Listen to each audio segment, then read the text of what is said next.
Australia remains responsible for the people held in its offshore detention regimes on Manus Island and Nauru, and should immediately close the centres and bring refugees and asylum seekers to Australia or another safe country, the United Nations Human Rights Committee has told the government. In an excoriating report, the expert committee said it was concerned about the conditions in the offshore immigration processing facilities in Manus Island and Nauru, which also holds children, including inadequate mental health services, serious safety concerns and instances of assault, UAL abuse, self-harm and suspicious deaths, and about reports that harsh conditions compelled some asylum seekers to return to their country of origin despite the risks that they face there. Instances of refugees and asylum seekers being encouraged to return to places where they might face danger, a breach of Australia's non-refoulement obligations under international law, have previously been reported by The Guardian. At the height of the Myanmarese military's ethnic cleansing operation against the minority Muslim Rohingya population, Rohingya held in Australia's offshore regime were being encouraged to return to Myanmar with offers of up to $25,000 in cash if they abandoned their claim for protection. The Human Rights Committee, an 18-member expert panel, said Australia exercised effective control over the offshore regime and should close it immediately. Australia should end the practice of offshore processing, immediately close Nauru and Manus Island, and take all measures necessary to protect the rights of refugees and asylum seekers affected, ensure their transfer to Australia or their relocation to other appropriate safe countries.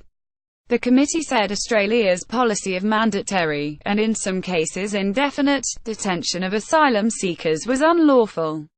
Mandatory detention, including of children, was instituted by the Keating Labour government in 1992 as a temporary measure. A 273-day time limit on detention was abandoned in 1994. During hearings last month, Australia was castigated for its routine refusals to implement the findings of the committee. Professor Yuval Shani, the committee's vice chair, said it was unacceptable for Australia to routinely reject the committee's views as self-judge international human rights treaties, telling Australia it could not pick and choose which laws it followed and which rights it wanted to uphold. The committee also condemned Australia's marginalising and stigmatising postal survey on marriage equality, saying it was not an acceptable decision-making method, the low age as young as 10 of criminal responsibility in some states, and the persistently high rates of Indigenous incarceration, in particular mandatory sentencing laws, and allowing imprisonment for fine defaults. Australia's confronting appraisal comes as its asylum policies reach new domestic and international attention.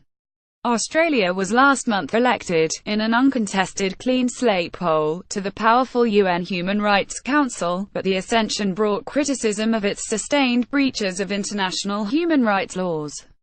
And refugees and asylum seekers in the Manus Island detention centre are currently embroiled in a standoff with Australian and Papua New Guinea authorities, who are attempting to force them to move to new accommodation in the Manus community.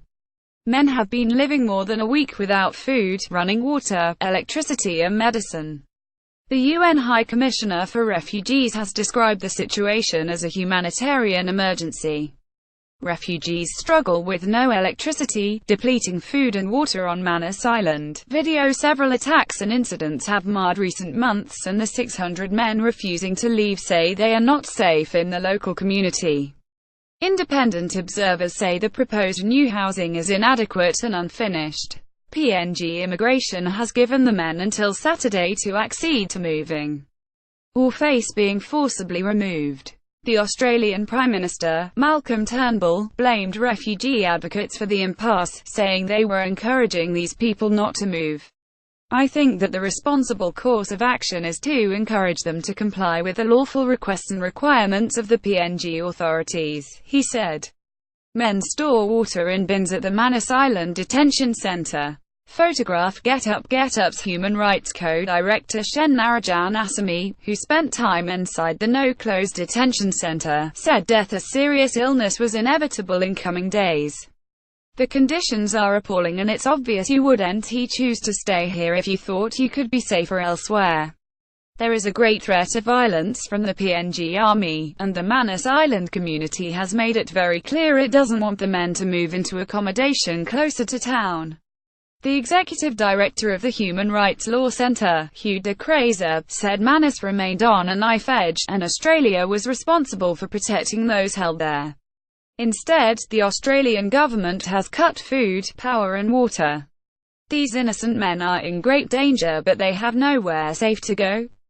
They're terrified of violence if they stay. They're terrified of violence if they leave. These men deserve a future, but instead of bringing them to safety, our government is trying to bludgeon them into returning to persecution or moving from one dead-end camp to another.